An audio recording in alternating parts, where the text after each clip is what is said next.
감사합니다. 우리 하나님 말씀 같이 보도록 하겠습니다. 사무엘상 2장 12절에서 18절까지 보도록 하겠습니다. 구약성경 사무엘상 2장 12절에서 18절까지 보겠습니다. 우리 한 절씩 읽겠습니다. 제가 먼저 12절을 공독하겠습니다.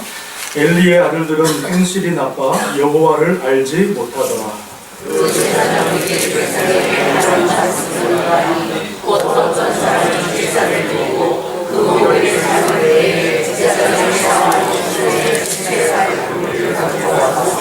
그것으로 냄비에다 솥에나 냄비에나 솥에나 큰 솥에나 가마에 찔러 넣어 갈고리에 걸려 나오는 것은 제사장이 자기 것으로 가지되 실로에서 그곳에 온 모든 이스라엘 사람에게 이같이 할 뿐 아니라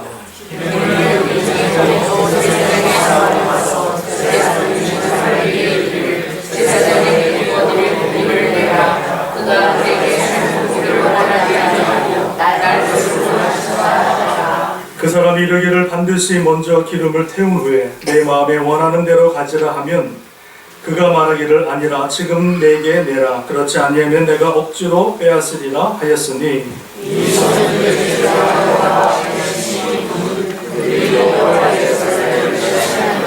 같이 합니다. 18절 시작. 사무엘은 어렸을 때에 세마포 에봇을 입고 여호와 앞에서 섬겼다.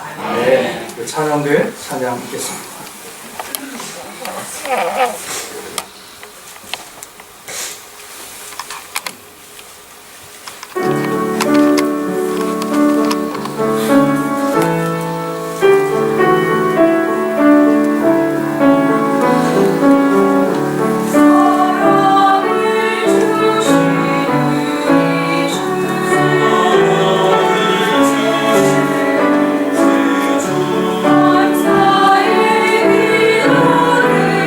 Is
기도하겠습니다. 하나님 감사합니다. 주님 말씀하옵소서. 주의 종이 듣겠나이다.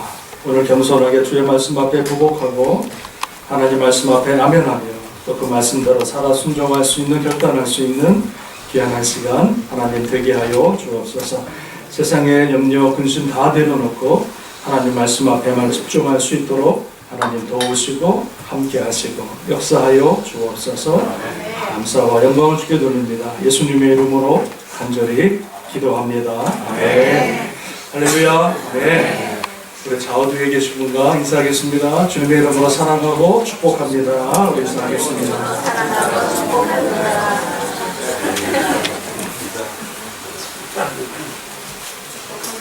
네, 감사합니다. 김 권사님 한국에서 돌아오셨고요.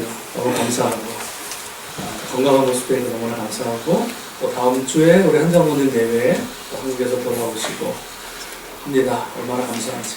우리가 아까 집에 찬양을 드렸는데요. 우리 참 아름다워라. 5월달이 얼마나 아름다운지요, 그죠? 이게 뭐 걷다 보면 또 운전하다 보면 그냥 온통 그냥 나무, 꽃, 형형색색 말할 수 없는 꽃의 모습을 보면서 야, 하나님의 그 창조가 이렇게 아름답구나 라고 하는 것을 느끼게 되어집니다. 그래서 이번에 돌아오는 토요일 날에는 또 우리 어르신들 모시고 또 포코노의 아름다운 자연에서 또 하나님의 그 사랑과 또 하나님의 창조하심을 또 마음껏 또 경험하고 또 누리는 시간을 저희들도 갖는 시간을 갖도록 하겠습니다. 자, 5월달입니다. 여러분 가정의 달이죠. 5월달에 오늘 본문의 말씀이 사실은 큐티하고는 다른데 특별하게 절기 때는 우리가 절기 때는 큐티 말씀도 하고 또 특별 이렇게 또 절기 설교 가지고 그 말씀을 나누기를 원합니다. 그래서 오늘은 한국에서는 어린이 주일이기 때문에 오늘 이 본문의 말씀을 가지고 우리 자녀들에 대한 우리 신앙 교육, 우리 부모님들이 어떻게 우리 자녀들을 신앙 교육할 것인가에 대해서 몇 가지 말씀을 나누고 또 기도하는 시간을 갖도록 하겠습니다. 같이 한번 따라하실까요? 자녀의 신앙 교육. 자녀의 신앙 교육. 할렐루야. 오늘 말씀에 집중하시고요. 우리 부모님들이 우리 어떻게 우리 하나님의 자녀들을 잘 양육할 것인가에 대해서 같이 한번 은혜를 나누도록 하겠습니다. 사람들이 여러분 말합니다. 살아가면서 안 되는 것 두 가지가 있다. 내 마음대로 안 되는 것 두 가지가 있는데 첫 번째는 뭐냐? 골프가 내 마음대로 안 된다는 거예요. 아무리 그렇습니까? 그렇죠. 골프가 마음대로 안 되는 거예요. 아무리 연습해도 공이 조그만한 공을 내가 원하는 대로 딱 집어넣는 게 쉽지가 않은 것 같아요. 그래서 하여튼 골프가 내 마음대로 안 된다. 그런 말이 있고 또 하나는 뭐가 있냐면 자식 내 마음대로 안 된다. 우리 부모님 마음에는요. 자식들이 다 잘 되고 참 믿음 좋고 또 하나님께 신실하게 쓰임받는 귀한 자녀가 되기를 원하는데 그 부모의 마음과는 달리 우리 자녀들이 방황하고 또 어려움을 겪는 그런 경우를 많이 보게 되었습니다. 그래서 참 자녀 키우는 것이 쉽지가 않다. 참 어렵다. 그런 얘기들을 많이 들어봅니다. 여러분 시편 127편 3절에 보면 이런 말씀이 있습니다. 보라 자식들은 여호와의 기업이요 태의 열매는 그의 상급이로다. 이런 말이 있습니다. 자녀는 하나님이 주시는 축복의 기업이라는 거예요. 그리고 우리 자녀들은 우리의 영원한 상급이다. 이렇게 말씀해 주고 있습니다. 이 말씀이 뭐냐면은 우리 자녀들은 하나님의 기업, 다시 말씀드리면 우리 부모의 소유물이 아닙니다. 믿으십니까? 하나님의 기업이라는 거예요. 다시 말씀드리면 우리 자녀들은 우리 부모님들이 원하는 대로 키우는 게 아니에요. 내 원하는 대로 키우려고 하기 때문에 힘든 거예요. 부모가 원하는 대로 자식을 만들려다 보니까 힘든 거예요. 어려운 거예요.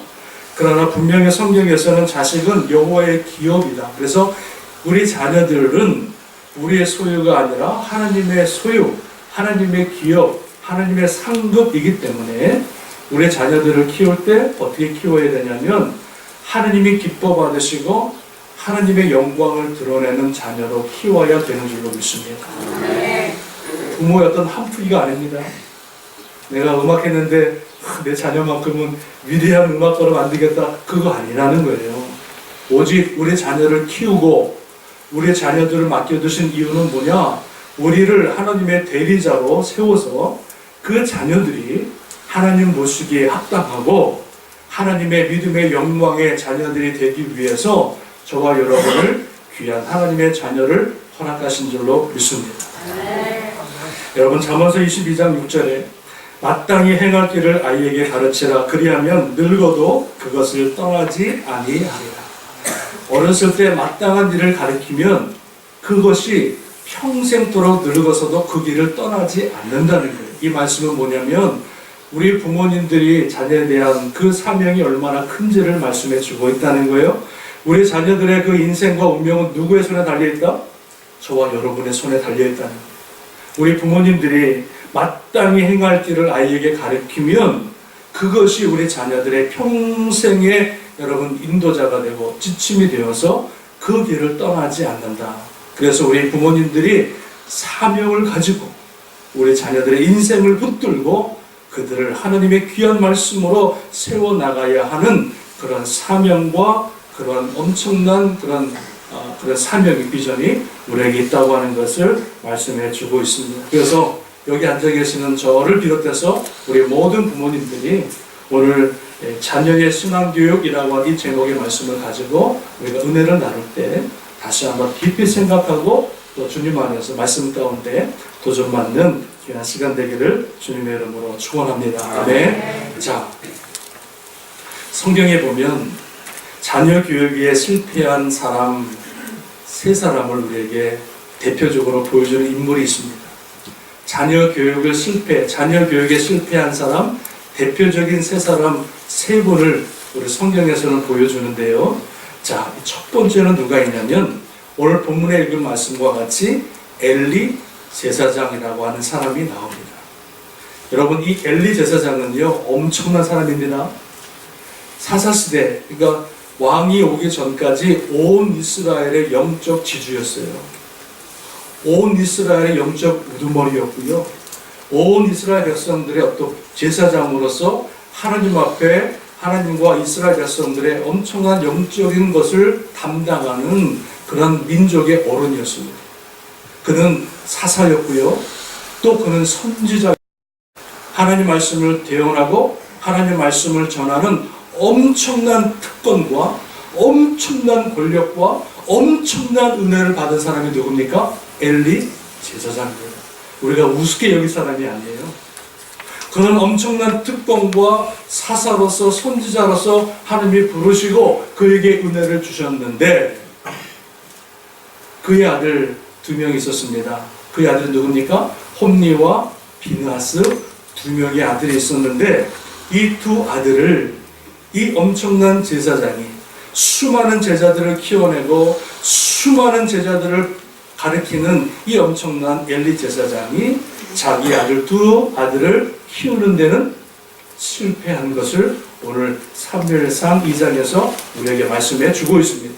여러분, 이 엘리 제사장의 두 아들을 가르쳐서 홈리와 비느하스를 가르쳐서 오늘 성경에서는 뭐라고 평가하고 있냐면 12절 말씀을 한번 보겠습니다. 성경 12절 말씀 같이 한번 크게 한 목소리로 읽습니다. 시작. 엘리의 아들들은 행실이 나빠 여호와를 알지 못하더라. 여러분, 엘리의 아들들은 누굽니까? 아버지 제사장을 도와 제사장의 역할을 감당하는 제사장입니다. 날마다 예배당에 나와서 성전에 나와서 하나님을 예배하고 말씀을 가리키고 섬기는 제사장의 역할을 감당했던 것이 홈리와 비느하스입니다. 그런데 성경에서는 그들을 가리켜서 뭐라 그러냐면 하나님을 알지 못한다. 아니, 교회 날마다 와서 예배를 드리고 날마다 찬양하고 날마다 기도하고 봉사하는데 하나님이 그 두 아들을 가리켜서 하나님을 알지 못하는 사람이다 이렇게 말씀하고 있습니다. 바꿔 말하면 하나님이 그 사람들도 하나님을 알지 못하고 하나님도 홈리와 비느하스를 알지 못한다 이렇게 평가하고 있는 거예요. 여러분, 이 말이요 얼마나 무서운 말인지 아십니까? 우리 자녀들이 날마다 엄마 따라서 교회 나와서 예배를 드리고 말씀을 배우지만 정말로 우리 자녀들이 하나님을 만나고 주님을 영접하지 않고 그냥 여러분 왔다 갔다 하면 10년, 20년 다녀도요, 하나님을 모르는 거예요. 교회 나온다고 구원받는 거 아닙니다. 교회 나온다고 다 복받는 게 아닙니다. 교회 나온다고 다 주님 만나는 게 아닙니다. 교회를 날마다 나왔지만 홈리와 비느하스는 제사장으로서 예배를 드리는 그런 직분을 감당했지만 하나님을 모르는 사람이다, 이렇게 평가하고 있는 것을 보게 됩니다. 저와 여러분들도 여러분 교회 나온다고 다 주님을 아는 게 아니에요. 내가 예수 그리스도를 인격적으로 만나야, 내가 예수 그리스도를 인격적인 나의 구주로 영접하고 만나야, 본 어게인 물과 성령으로 거듭나야 내가 하나님과의 나와의 관계가 바로 쓰는 거지, 내가 아무리 직분을 많이 받고 내가 교회에 아무리 많이 섬겼다 할지라도 하나님과 나와는 무관한 관계가 될 수가 있다는 말씀입니다. 믿으십니까? 무서운 말이에요, 여러분. 홈리와 비느하스는 하나님을, 여호와를 알지 못하는 사람입니다.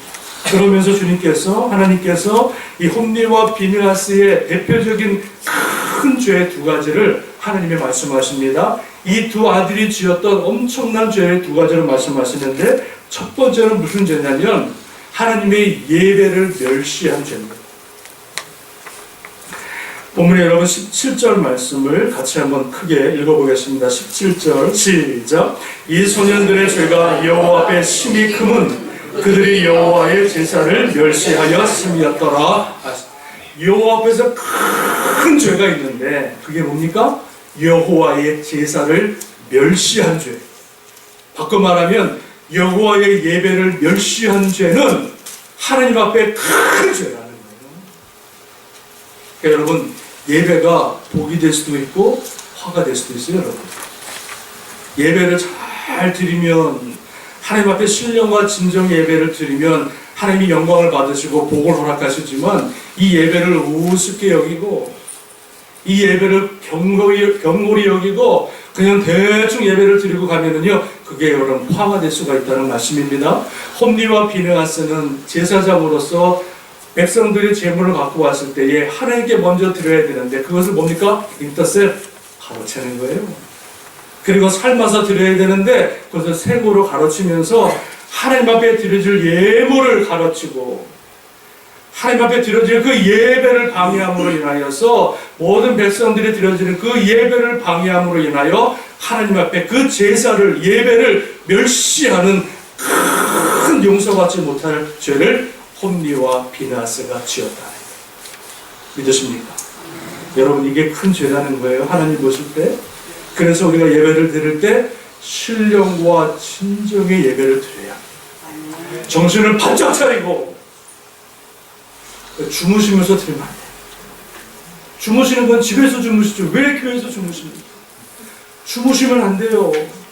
1시간 예배 드리는데 여러분, 정신을 바짝 차리고 살아계신 하나님이 지금 이 시간을 쳐다보고 계시고 우리의 마음을 다 살피시는 하나님 앞에 신령과 진정으로 예배를 드릴까 말까 하는데, 받을까 말까 하는데, 세상 거 염려하고 세상 생각하고 반쯤 주무시면서 그냥 1시간 때우고 가는 예배, 그건 예배가 아니죠. 믿으십니까? 홈리와 비느하스가 이런 죄를 저질렀다. 예배를 경멸히 여기는 그런 죄를 저질렀다. 또 하나 여러분, 어떤 죄를 저질렀습니까? 홈리와 비느하스는 큰 간음죄를 범합니다. 여러분, 2장 22절 말씀, 22절 크게 읽겠습니다. 시작. 엘리야가 매우 늙었더니 그의 아들들이 온 이스라엘에게 행한 모든 일과 회막문에서 수종드는 여인들과 동침하였음을 듣고, 제사장으로서 하나님을 예배하는데 그 제사를 돕는 여인들이 있었는데, 그 여인들과 이 제사장이 그 제단에서 동침을 하고 간음하는 일을 저지른 거예요. 와, 간이 배 밖으로 나온 거죠. 안 그렇습니까? 제정신이 그렇게 하겠습니까? 하나님을 알지 못하니까, 하나님이 안 보이니까 하나님을 제사하는 그곳에서 그 제사를 섬기는 여인들과 동침하고 간음하는 일을 저지르는 거예요. 완전히 하나님을 멸시하는 거죠. 하나님을 완전히 그 이름을 땅에 떨어뜨리는 거죠. 그래서 하나님께서 그 죄를 두 가지를 물으셨는데, 예배를 멸시한 것, 그리고 그 예배당에서 간음의 죄를 지었던 그 죄를 하나님이 드러냈습니다. 홈리와 비느하스는요 은밀하게 죄를 지었지만 그 은밀한 죄를 만천하에 드러내시고 지금 여러분 3000년이 지난 지금까지도 홈리와 비느하스의 죄를 하나님의 모든 사람에게 더 여러분 공포하시는 것을 보게 됩니다. 하나님이 얼마나 무서운 분이신지 몰라요. 믿으십니까?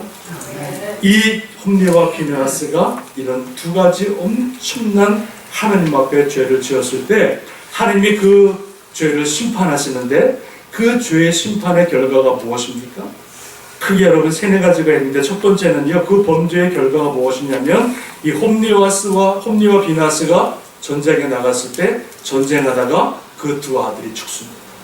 아니요 죽은 게 아니죠. 하나님이 그 아들을 죽이셨다. 하나님을 멸시하는 자를 하나님이 그냥 죽여버리십니다. 더 이상 멸시하지 못하도록, 더 이상 예배를 멸시하지 못하도록 하나님의 손으로 그 아들을 죽이셨다는 거예요. 그리고 또 무엇입니까? 그 하나님의 상징인 법궤를 그 전쟁에서 빼앗깁니다. 그리고 그 두 아들이 죽었다는 소식을 듣고 그 엘리 아버지가 너무나 놀라서 자빠졌는데 의자에서 넘어져가지고 이 머리 목뼈가 부러져서 그 자리에서 죽게 되었습니다. 그리고 엘리 제사장부터 이다말부터 내려왔던 그 제사장의 그 엄청난 특권과 그 직분을 하나님이 빼앗아 버렸습니다. 아마 엘리가 여러분 잘 하나님을 신실하게 섬겼다면, 아들을 섬겼다면 그 제사장의 직분은 그 만대까지 이어갔을 텐데 그 제사장의 직분을 하나님이 빼앗아 버리십니다. 무섭죠? 무섭습니다, 하나님은요. 그리고 어떡합니까? 그 엘리 제사장의 며느리가 아기를 낳는데 그 아기를 낳다가 죽습니다. 그리고 그 아이의 이름을 뭐라고 했습니까? 이가봇. 이가봇이 무슨 뜻이에요? 하나님이 우리를 떠났다라고 하는 이름을 지닙니다. 하나님이 그 가문과 함께 했는데 하나님이 엄청난 특권과 은혜를 그 자손에게 주었는데 하나님을 멸시하고 하나님의 예배를 멸시하니까 하나님이 그 주었던 모든 것을 다 빼앗아가 버리고 하나님이 그 가문과 그 집안에서 이가봇 떠나버리는 그런 엄청난 죄의 결과를 성경에서 말씀해 주고 있더라고요. 여러분 우리가 하나님의 자녀로서 직분을 받은 것 엄청난 축복입니다. 믿으십니까? 그러나 여러분 이 직분이 축복이 될 수가 있고 저주가 될 수가 있어요. 내게 주신 하나님의 직분을 잘 감당하면 그 축복이 만대까지 임하는 것이고 그 엄청난 축복과 은혜를 받았음에도 불구하고 그 은혜를 깨닫지 못하고 그 직분을 망각하면은요 하나님의 그 직분도 빼앗으고요 그 은혜도 다 빼앗아 버리십니다. 믿으십니까? 네. 하나님께서 이 홈리와 비느하스의 이 두 아들의 죄를 그리고 죄의 결과를 말씀하시면서 그 홈리와 비느하스 두 아들의 죄의 원인이 뭐냐? 그 원인을 말씀하시는데 그 원인을 누구에게 돌리십니까? 그 홈리와 비느하스의 자녀들의 그 아버지 엘리 제사장에게 그 죄의 결과, 그 모든 죄의 원인을 아버지에게 돌리더라는 거예요, 여러분. 이게 여러분 우리가 들어야 될 말씀이에요. 자, 하나님께서 그 죄악들을 심판하시고 자녀들을 심판하시면서 그 심판의 이유를 엘리 아버지에게 돌리는데 두 가지로 말씀하십니다. 첫 번째는 엘리의 죄가 뭐였냐면, 아버지 죄가 뭐였냐면 엘리는 자기의 그 자식들을 하나님보다 더 중하게 여겼더라. 하나님이 말씀하십니다. 여러분 29절, 2장 29절 말씀 같이 크게 한번 여러분의 눈으로 여러분의 입으로 크게 읽겠습니다. 29절 시작. 너희는 어찌하여 내가 내 처소에서 명령한 내 재물과 예물을 밟으며 내 아들들을 나보다 더 중히 여겨 내 백성 이스라엘에 드리는 가장 좋은 것으로 너희들을 살찌게 하느냐. 뭐예요? 너가 하나님보다 너희 자식들을 더 중하게 여겼더라 이렇게 말합니다. 여러분 여기서 나와 있는 중하다라고 하는 이 말은 히브리 원어로 카바트입니다. 카바트가 무슨 뜻인지 아십니까? 카바트는요 저울을 의미하는 거예요. 저울, 눈금 저울 있죠? 카바트는 이 중하다는 것은 카바트인데 카바트는 저울인데 저울은 뭐냐면 한쪽에다가는 하나님을 올려놓고 한쪽에다가는 자식을 올려놨는데 그 자식을 더 중하게 여김으로 인하여 그 자식이 무게가 쭉 내려가 버려요. 이게 뭐예요? 카바트 중하게 여겼더라는 거예요. 그러니까 엘리 제사장 아버지에게는 하나님보다 자식을 더 중하게 여겼더라는 거예요. 하나님보다 더 자식들을 사랑했다는 거예요. 하나님보다 자식들을 더 위했다는 거예요. 이게 여러분, 이 죄의 결과, 심판의 결과가 바로 이 아버지로부터 시작되었다고 하는 것을 하나님이 그 이유를 엘리 제사장이 심판하시는 것을 보여줍니다. 자식들을 더 하나님보다 귀하게 여겼다. 여러분, 요즘에 우리 어머니들, 부모님들 요즘에 한 자녀 낳기 운동에서 자녀들이 많지 않아요. 예전 같으면은 10명 나면 대충 키우거든요. 목욕하면 방목합니다. 대충 알아서 먹고 오고 알아서 살고. 왜냐면 컨트롤이 안 되니까. 근데 요즘에는 자녀가 1명, 2명이다 보니까 우리 부모님들이 자녀를 키우는데 어떻게 합니까?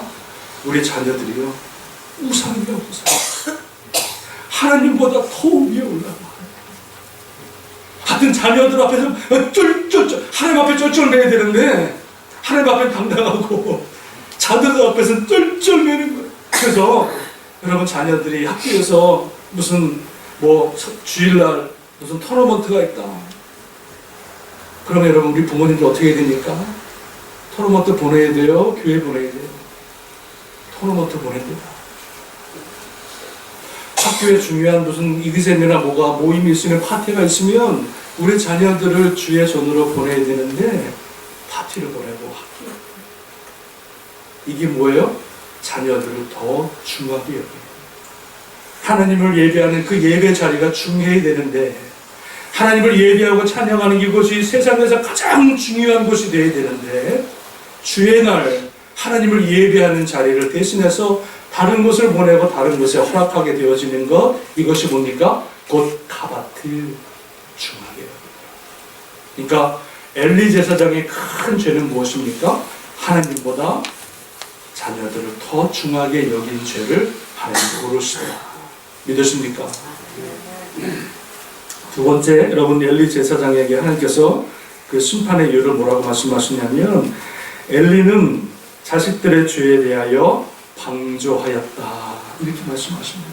여러분, 오늘 본문의 말씀은 아니지만 3장 13절 말씀을 같이 한번 더 크게 한번 읽어보겠습니다. 3장 13절 같이 읽겠습니다. 시작. 내가 그의 집을 영원토록 심판하겠다고 그에게 말한 것은 그가 아는 죄악 때문이니, 이는 그가 자기의 아들들이 저주를 자청하되 금하지 아니하였음이니라 말씀해 주고 있어요. 아버지가 하나님이 심판하신 이유를 분명히 안다는 거예요. 근데 그게 뭡니까? 자식들이 저주의 삶을 살았음에도 불구하고 하나님을 업신여기고 예배를 업신여기는 삶을 살았음에도 불구하고, 아버지가 똑똑히 보았음에도 불구하고 아버지가 어떻게 했다고요? 금하지 아니한 죄라는 거예요. 그러니까 하나님은 홈리와 비느하스에게 그 죄를 물으시는 것이 아니라, 홈리와 비느하스가 그러한 삶을 살도록 방조한 그 아버지의 죄를 하나님이 물으시는 거예요. 하나님 앞에 범죄한 거, 여러분, 우리 자녀들이 다른 일반적인 죄를 짓는 거는 얼마든지 우리가 용서할 수 있죠. 부모님들이 눈 감아줄 수 있죠. 그죠? 그러나 우리 자녀들의 죄악 가운데 우리가 용서하지 못하고 눈 감아주지 못할 죄가 무엇입니까? 하나님 앞에 바로 서지 못하고 하나님을 업신여기고 주의 날을 빠뜨리고 하나님을 예비하지 않은 이 죄 앞에서는요, 우리 부모님들이 단호하게 우리 자녀들에게 말씀할 수 있고 단호하게 그 죄악을 끊을 수 있도록 우리 부모님들의 역할이 크다고 하는 것을 우리에게 말씀해 주고 있습니다. 잠언서 23장 13절에 아이를 훈계하지 아니하려고 하지 말라. 채찍으로 그를 때릴지라도 그가 죽지 아니하리니 내가 그를 채찍으로 때리면 그의 영혼을 스올에서 지옥에서 건져내리라. 우리 자녀들이 하나님 앞에 바로 서지 못하면은요, 권면해야죠. 그리고 그래도 안 들으면 훈계해야죠. 그래도 안 들으면 어떻게 합니까? 엉덩이로 들어야죠. 성경에 보니까 죽지 않은 만큼 패라. 유대인들은 팹니다. 유대인들은 하나님 말씀을 안 들으면요, 부모님들이 채찍을 들어서라도 그 아이들을 바로 세웁니다. 그래서 여러분, 유대인들이 얼마나 무서운지 몰라요. 신앙교육에서는요. 여러분, 우리 자녀들이 하나님 말씀으로 쓰지 못하고 하나님을 예비하지 않는 죄악 가운데 살아가면은요, 우리 부모님들이 채찍을 들어서라도 우리 자녀들을 가리키고 교훈하고 훈계해서 그 아이들을 지옥의 자리에서 그를 끄집어내요. 믿으십니까? 여러분, 근데 우리가 정말 때리니까 미국에서 난리 나죠. 아이들을 수하고 난리 나죠. 경찰 부릅니다. 그래도 때려야죠. 저희 사모가 옛날에 우리 아이들 새 키울 때 교회에서 우리 아이들이 조금이라도 잘못하면요, 제일 화장실 들어가고 문 잠궈버려야 해서 거기서 곡소리가 납니다. 교회가 떠나가도록 화장실을 틉니다. 그럼 우리 애들이요, 화장실만 가자 그러면 벌벌 떠는 거예요. 벌벌 떠는 거예요. 어렸을 때 하나님 예배 잘못 드리고 헌금 뭐 빠뜨리고 이러면 그냥 사모가 그렇게 했어요. 근데 지금 그 덕분인지 몰라도 신앙이 바로 잡혀서 가잖아요. 여러분, 우리 엘리 제사장의 하나님이 말씀하신 죄가 뭐냐? 그게 바로 우리 자녀들이 범죄할 때 그것을 금하지 않은 죄. 하나님이 엘리야에게 물으시는 것을 보게 되어집니다. 사무엘상 2장 30절에 나 여호와가 말하노니 나를 존중히 여기는 자는 내가 존중히 여기고 나를 멸시하는 자는 내가 경멸하겠다. 할렐루야. 오늘 엘리 제사장, 성경에서 나와 있는 이 엘리 제사장의 어떤 자녀 신앙교육에 실패한 모습을 우리에게 보여주는데, 여러분, 그 모습을 통해서 우리가 다시 한번 여러분 깨닫고 우리 자녀들을 어떻게 세워나가야지 하는 그런 마음의 또 깨달음과 또 은혜가 있기를 주님의 이름으로 축원합니다. 여러분, 두 번째는 어떤 사람이 있었냐면, 여러분, 사무엘이라고 하는 사람이 있습니다. 사무엘. 이 사무엘은요, 하나님의 신실한 종으로 이스라엘 백성들을 회개케 하고 그 민족의 부흥기를 이루었던 대단한 종입니다. 다윗 왕을 세웠고 사울 왕을 세웠던 민족의 지도자인데, 이 사울 왕이 실패한 게 하나가 있어요. 뭡니까? 자녀 교육에 실패합니다. 그 사무엘에게 두 아들이 있었는데 요엘과 아비야라고 하는 두 아들이 있어요. 근데 이 요엘과 아비야가 사무엘의 대를 이어서 사사로서 제사장으로서의 사명을 감당합니다. 그런데 하나님께서 이 요엘과 아비야를 가리켜서 주님이 뭐라고 그러시냐면 세 가지로 말씀하십니다. 저들은 아버지를 따르지 않았다. 하나님을 따르지 않았다는 거예요. 두 번째는 부정한 재물을 받았다. 세 번째는 부정하게 판결을 굽게 하였다라고 하나님께서 저들을 판단하고 심판하시는 것을 보게 되어집니다. 신실한 하나님의 종으로 섬겼지만 그의 자녀들의 신앙교육에 실패해서 결국 그 자녀들이 하나님을 떠났고, 그 죄악으로 인하여서 이스라엘 백성들이 더 이상 제사장 필요 없다, 우리에게 왕을 달라 했던 이유가 바로 요엘과 아비야의 죄악 때문에 그런 것입니다. 이스라엘 백성들이 더 이상 제사장 원치 않고 우리에게 왕을 주옵소서 말한 이유가 바로 사무엘의 아들 요엘과 아비야 때문에 그런 요청을 하게 된 것을 보게 되어집니다. 사무엘도 자식 교육에 실패합니다. 와, 여러분 쉽지 않죠? 또 하나, 한 명이 더 있습니다. 대표적인 인물인데요, 다윗이라고 하는 사람이 있습니다. 다윗은요, 그 평생에 자녀들을 한 20명 정도를 낳습니다. 그런데 역대상 우리가 큐티하는 본문에 보니까 역대상에 다윗의 족보를 쭉 설명하고 있는데 헤브론에서 나온 자식들의 이름을 쭉 열거하지요. 그리고 예루살렘에 난 자식들을 쭉 열거합니다. 근데 여러분, 헤브론에 난 자식들의 이름을 쭉 열거하는데 첫 번째 아들 이름이 뭐였습니까? 암논입니다. 장자입니다. 아버지의 유산을 다 이어받을 엄청난 특권과 은혜를 받았는데 이 암논 장자가 어떡합니까? 그 누이를 사랑해서 그 누이를 겁탈하고 그 누이를 완전히 강간했던 그런 죄악에 빠져버립니다. 그 강간한 사건 때문에 압살롬이 어떡합니까? 동생이 그 암논 형을 무참하게 2년 동안 벼르다가 죽여버려요. 형제끼리 죽는 일이 나타나는 거예요. 그리고 여러분, 둘째 얘기가 있고 셋째가 누굽니까? 압살롬이잖아요. 압살롬은 살인도 하고 형도 죽이고 그 다음에 어떡합니까? 나중에 반역을 일으켜서 아버지를 반역하고 아버지를 죽이려고 하고, 그뿐만이 아니라 아버지가 남겨뒀던 그 10명의 첩들을, 부인들을 모든 이스라엘 백성들이 보는 앞에서 강간하고 간통합니다. 완전히 개판이죠. 자기 어머니를 간통하고 모든 백성들이 본하면서 10명을 그 자리에서 간통해버리는 그런 아주 호로 자식 같은 압살. 그래서 이름이 압살롬이에요. 성경 이름이 압살롬, 이놈. 그런 아주 그냥 입에 담기도 어려운 그런 죄악을 저질렀던 게 셋째 아들이고요. 넷째 아들은 누굽니까? 아도니아. 넷째 아들이잖아요. 근데 아도니아도 어떡합니까? 다윗이 죽고 솔로몬이 왕이 될 때 그 아도니아가 자기가 왕 되겠다고 북이스라엘 올라가서 왕으로 됐다가 솔로몬이 왕이 되니까 제단 뿔 잡고 살려달라고 우리가 살려주니까 또 반역해서 어떡합니까? 다윗의 아들이 솔로몬이 그 아도니아를 또 죽여버리고. 이거 완전히 여러분, 이 다윗의 집안은 콩가루죠. 다윗은 위대한 사람입니다. 이스라엘의 정말로 위대한 존경받는 왕입니다. 정말로 다윗을 통해서 예수 그리스도가 온 엄청난 하나님의 축복의 사람입니다. 그러나 다윗이 실패한 게 있다면 그게 무엇입니까? 바로 자식 농사를 실패. 그 평생에 눈물이 많지 않도록 눈물을 흘렸던 실패했던 자식 농사에 실패했던 왕이 다윗인 것을 보게 되어집니다.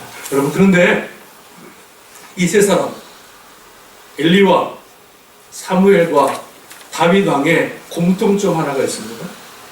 그게 뭘까요? 자녀를 교육 못시키. 그것이 공통점입니다. 또 왜 자녀를 교육 못 시켰어요? 여러분, 이 세 사람의 공통점이 뭐냐면, 제가 참 말씀을 준비하면서 주석을 찾고 했었는데 재밌는 게 뭐냐면, 여러분 다윗의 예를 들어볼까요? 다윗의 여러분 암논이라고 하는 이 자식은 이스라엘 여인 아히노암의 소생이고, 압살롬은 그술왕 공주의 딸의 아들이었고, 아도니아는 핫깃의 아들이요, 이렇게 말씀하고 있는데, 이 다윗의 다윗의 자녀들의 아들들의 어머니가 다 틀려요. 그런데 이 어머니들이 뭡니까? 하나님을 믿는 어머니들이 한 사람도 없어요. 다 이방 땅에서 정약적으로 결혼해서 그래서 낳은 아들들이 다 그 아들들이에요. 그러니까 이 어머니들이, 여러분, 다윗은 정말로 하나님 말씀으로, 정말로 신앙으로, 정말 하나님 보시기에 마음이 합한 대로 쓰려고 노력했는데, 그 자녀들을 키웠던 어머니들의 신앙이 있어요, 없어요? 신앙이 한 사람도 없어요. 하나님을 두려워하는 사람, 하나님을 예배하는 사람 한 사람도 없고, 다 이방 여인 자식을 낳아서, 여러분 다윗이 얼마나 바빴습니까? 전쟁하려고 평생도록 전쟁터에 있었으니 그 자녀들을 키우는 것은 누구였다? 다윗이 아니죠. 그의 어머니들이 다윗 자녀들을 키웠을 거 아닙니까? 그 자녀들을 키울 때 그 어머니들이 신앙으로 키우지 못하고 하나님 말씀으로 양육하지 못하다 보니까, 여러분, 그 결과가 이런 결과가 나온 것을 보게 됩니다. 사무엘이라고 하는 사람, 제가 아내를 찾아봤습니다. 주석에서 나오지를 않아요. 그가 누군지. 사무엘은 하나님의 종으로 쓰임 받았지만, 신실한 믿음의 종이었지만, 그 사무엘의 아내는, 그 아이들을 가리키는 그 아내는 믿음의 사람이 아니었던 것 같아요. 사무엘은 바쁘고 나라를 부흥하는데 일을 했지만, 그 자녀를 키우는 그 어머니가 신앙으로 키우지 못하다 보니까 아버지는 훌륭하지만 자녀들이 삐뚤어져서 하나님을 떠나는 그런 경험을 하게 되는 것을 보게 됩니다. 엘리 제사장의 아내를 제가 찾아봤어요. 안 나와요.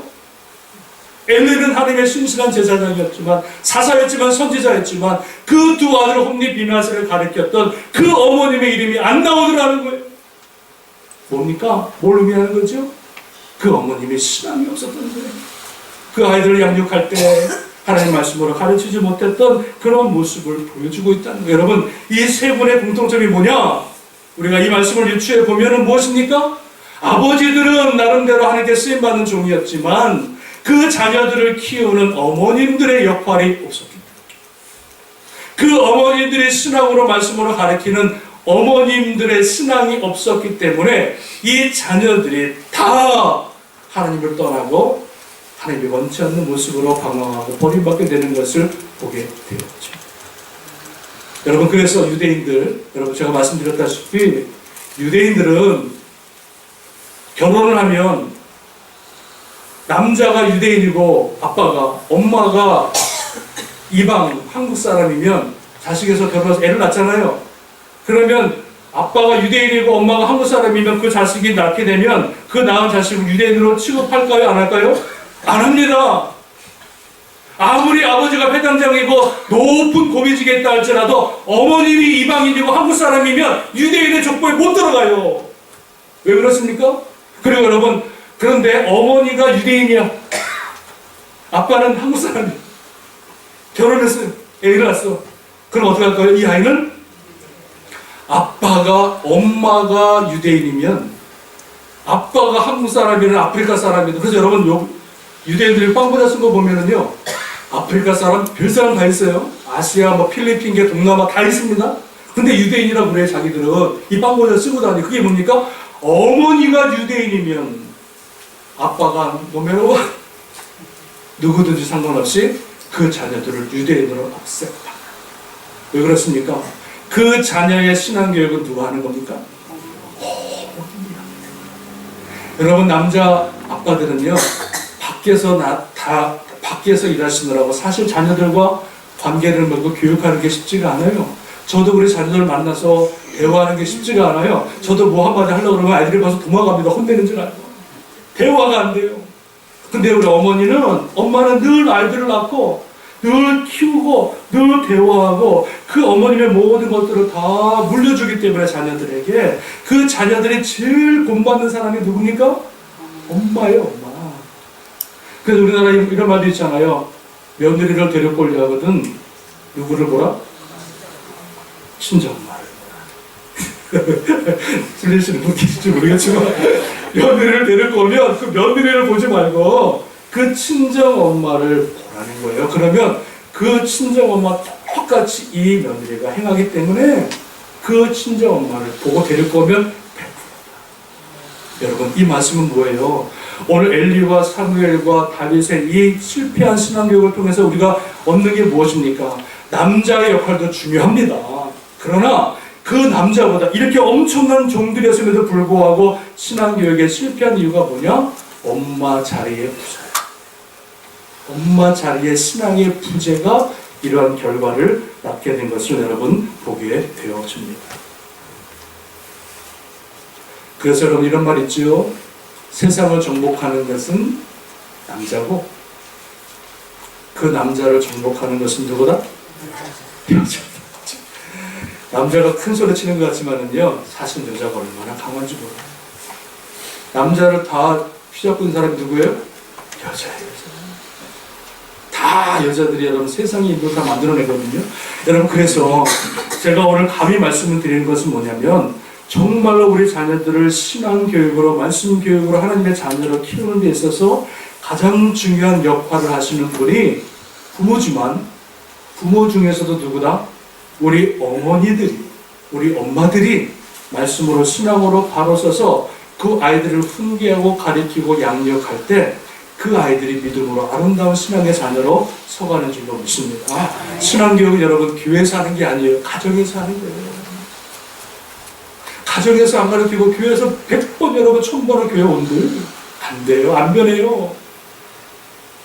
여러분, 신앙의 인물, 특별히 성경에 나와 있는 위대한 하나님의 종들, 그리고 기독교 역사에서 정말로 신실하게 하나님의 영광을 드러냈던 하나님의 위대하신 하나님의 사람들의 여러분 모습을 다 모아서 공통점을 모으잖아요. 그 항상 위대한 하나님의 사람들 중에 그 뒤에 항상 수식어가 따라오는 게 하나가 있어요. 단어가 뭘까요? 어머니. 공통적으로 하나님의 종들, 신실한 하나님을 사용하셨던 종들의 이름들에 그 뒤에는 항상 어머니라고 하는 단어가 항상 따라오죠. 안 믿으시는 것 같은데, 여러분, 모세라고 하는 사람에게는, 모세는 누구냐면, 모세는 자기의 생명을 바쳐서 모세를 숨기고 그 모세를 가리키고 모세를 훈육했던 그 모세의 어머니 요게벳이 있었고, 요게벳. 그냥 나온 게 아니에요. 모세가 어머니의 헌신과 희생을 통해서 그 민족의 지도자 모세가 나온 거예요. 여러분, 사무엘이라고 하는 사람도 자식은 망쳤지만 사무엘은요, 그 사무엘을 위해서 헌신적으로 눈물로 생명을 걸고 기도했던 어머니 한나가 있었고, 그 어렸을 때 핏덩어리를 하나님께 드렸던 그 믿음의 신실한 어머니 한나의 기도와 헌신이 있었기 때문에 그 신실한 하나님의 종 사무엘이 나온 줄로 믿습니다. 여러분, 디모데에게 누가 나옵니까? 디모데의 누구죠? 디모데의 어머니 유니게. 그 어머니 유니게의 신앙을 본받아서 그 사도 바울이 디모데가 너의 어머니의 믿음을 따라 신실한 종으로 칭찬하는 것을 보게 되어집니다. 그 아들을 디모데를 믿음으로 말씀으로 기도로 성장하고 키웠던 그 어머니 유니게를 통해서 신실한 그 에베소 교회의 감독, 초대교회를 변화시키는 놀라운 하나님의 종으로 쓰임받게 된 것을 보게 되었습니다. 어거스틴이 있습니다. 어거스틴이 탕자로 방황할 때 30년 동안 어거스틴의 이름을 불러가면서 끝까지 눈물로 기도했던 그 어머니 모니카의 기도가 있었기 때문에 하나님께서 그 아들을 변화시키시고 그를 통하여 놀라운 성자로 하나님께서 사용하신 줄로 믿습니다. 유명한 말이 있지요. 하나님께서 어머님의 그 소원을 들어 응답하셨다. 이게 여러분 결론이에요. 모니카를 통해서. 어거스틴이 잘나서가 아니라 어거스틴을 위해서, 방황하는 그 어거스틴을 위해서 어떻게 해서든 하나님의 신실한 사람으로 세우고자 눈물로 기도했던 그 모니카의 기도를 하나님이 들으시고 그 아이를 하나님의 귀한 종으로 삼아주신 줄로 믿습니다. 밤을 새지요. 위대한 인물의 그 어머니를 여러분 설명하자 보면 밤을 셉니다. 여러분, 한 사람 어딜까요? 록펠러라고 하는 사람이 있습니다. 여러분, 록펠러는 세계적인 부호 아니겠습니까? 그 록펠러가 어렸을 때에 그 록펠러를 신앙으로 말씀으로 그 어려운 가운데서도 늘 기도해줬던 어머니가 있었는데 그 어머니가 일찍 병으로 돌아가십니다. 록펠러가 어렸을 때 돌아가시는데 그 어머님이 록펠러에게 죽으면서 내 아들아, 내가 10계명 10가지 계명을 너에게 줄 테니까 이거를 꼭 마음에 간직하고 일평생 이 말씀을 떠나지 말라. 그러면서 어머님이 10가지의 당부의 부탁을 그 아들에게 남깁니다. 그게 뭔지 아십니까? 제가 말씀드릴게요. 록펠러 어머니가 죽을 때 남겼던 10가지의 당부. 첫 번째는 하나님을 친아버지 이상으로 간절히 신실하게 섬겨라. 이게 첫 번째입니다. 하나님을 친아버지보다 더 잘 섬기라. 두 번째는요, 목사님을 하나님 다음으로 섬겨라. 아멘. 여기서는 아멘 안 하시더라고요. 이거는 섬기라는 게 아니고 목사와 좋은 관계를 맺으라. 영적인 아버지니까. 관계가 안 좋으면요, 아무리 천사의 말을 해도 안 들어와요. 병이 들죠. 그래서 목사님과 좋은 관계를 맺어라. 세 번째는 주일 예배는 반드시 본교회에서 드려라. 네 번째는 10의 1조는 하나님의 것이기 때문에 반드시 하나님께 드려라. 10의 1조를 가리킵니다. 다섯 번째는요, 그 누구와도 원수를 만들지 말라. 원수 되면 막히니까, 기도가 막히니까. 여섯 번째는요, 아침에 일어날 때마다 항상 기도하라. 아침에 일어날 때마다 꼭 하나님 말씀을 읽어라. 그리고 잠자리 들기 전에 꼭 하루를 반성하고 기도하라. 아홉 번째는요, 남을 도울 수 있으면 힘껏 도우라. 그리고 마지막 10번째가 뭐예요? 여러분 잘 아시는 예배 드릴 때 항상 맨 앞자리에 앉아라. 우리는 항상 비어있지요. 항상 앞자리에 앉아라. 10번째 당부입니다. 이 어거스틴이 이 말을 10가지로 기억하고 어렸을 때부터 이 말씀을 지켜나갑니다. 10센트를 벌면 반드시 1센트를 하나님께 드립니다. 주의 날은 반드시 하나님께 나와서 예배를 드립니다. 그리고 철저히 예배 시간에 빠지지 않고 예배 시간에 맨 앞자리에서 예배를 드리고 아멘 아멘 합니다. 하나님이 그 록펠러를 축복을 주셨을까요? 안 주셨을까요? 축복을 받을 수밖에 없지요. 그래서 미국에서 전 세계에서 여러분 부자가 되었고, 이 록펠러가 일평생 살아가면서 어떤 일을 하냐면 미국에 여러분 12개 종합대학을 세웁니다. 시카고 대학도 세운 거고요. 12개 종합대학이면 어마어마한 거지요. 12개의 대학을 종합대학을 세웠고요. 그가 일평생 살아가면서 4,900여 개의 교회를 세우고 도웁니다. 몇 개요? 49개. 네? 4,900개의 교회를 세우고 평생 교회를 서포트하는 사역을 합니다. 4,900개. 야, 한 교회도 힘든데. 우리 교회도 4,900개 아니더라도 49개 정도는 세워야 되지 않겠어요? 네. 딱 그세? 북한에도 하나 세우고. 아멘. 아멘 했습니다. 아멘. 자, 그런데 록펠러가 53세에 죽게 됩니다. 병들어서 1년의 시한부 선고를 받아요. 맥시멈 1년밖에 못 삽니다. 당신은 아주 특이한 병이 걸려가지고. 근데 록펠러가 그 병에 들고 시한부 선고를 받고 간절히 기도합니다. 하나님 나에게 살려주시면 내 인생 하나님께 다 드리겠습니다. 헌신하겠습니다. 기도했는데 하나님께서 그 기도를 들으셨네요. 그래서 그 아들을 살려주었어요. 록펠러를. 그 은혜가 너무나 감사해서 록펠러가 교회를 하나 지었는데 그 교회가 어느 교회요? 메라탄에 있는 리버사이드 처치. 어마어마한 리버사이드 처치가 록펠러가 지은 거예요. 가보셨습니까? 꼭 가보셔야 돼요. 그 스펄전 목사님이 거기서 목회했고요. 전 세계 쟁쟁한 목사님들이 거기에 있어서 복음을 전했고 그 교회를 통해서 수많은 영혼들이 구원받는 놀라운 역사를 이루어 나간 것을 여러분 보게 되어집니다. 할렐루야. 여러분 한 사람의 어머님의 헌신이 그 어머님의 기도가 록펠러를 만들었고 그 록펠러의 그 믿음이 수많은 교회와 수많은 대학을 통해서 수많은 사람들을 살려내고 수많은 영혼들을 구원하는 데 쓰임받는 놀라운 초석이 되어졌는데 그게 누구의 저거였다? 어머님의 기도, 어머님의 소원으로 인하여서 그것이 이루어졌다. 얼마나 여러분 어머님의 힘이 놀랍습니까? 감리교 청취자였던 요한 웨슬리의 어머니 수산나가 있습니다. 19명의 자녀를 낳았어요. 먹고 자고 얘기만 낳았었어요. 19명. 3명 키우게 됐는데 19명을 키우려니까 수산나의 어머님이 일어나면 기도, 눈물의 기도. 그 당시 여러분 그 가난한 목사에 태어나가지고 19명을 키우려니까 얼마나 힘들겠어요. 날마다 기도합니다. 자녀들을 키울 때마다 날마다 눈물로 기도하면서 키웁니다. 유명한 말이 있습니다. 이 수산나 어머님이 이런 말을 했습니다. 내가 만약에 부엌에 앉아있을 때 앞치마로 내 얼굴을 가리고 있거든 그 모습을 보거든 나를 방해하지 말라 하나님과 기도하는 중. 쌀을 씻고 반찬을 만드는 가운데서도 기도하는 거예요. 너무 힘듭니다. 쌀을 씻고 부엌에서도 그 순간에도 앞치마를 가리고 기도하는 우는 모습을 보여주지 않기 위해서 앞치마로 얼굴을 가리고 주님께 기도하는 거예요. 그때 나를 방해하지 말라는 거예요. 그래서 여러분 이 수산나의 엄마가 기도로 눈물로 19명의 아이들을 기도했고 그 가운데서 여러분 잘 아시는 요한 웨슬리가 여러분 나와서 감리교를 탄생시켰고 전 세계 감리교에 수만 개의 감리교가 퍼졌고 전 세계에 여러분 수많은 종이 배출되었고 이 수산나 여인의 한 사람의 눈물의 기도로 인하여 요한 웨슬리가 나왔고 요한 웨슬리를 통하여 감리교가 탄생이 되었고 지금까지도 수많은 감리교를 통해서 수많은 사람들을 구원하고 살리는 일에 쓰임받는 그 놀라운 역사를 이루었으니 그 역사가 누구를 통해서? 수산나 어머님의 그 눈물 어린 기도를 통해서 놀라운 하나님의 역사와 영광이 나타난 줄로 믿습니다.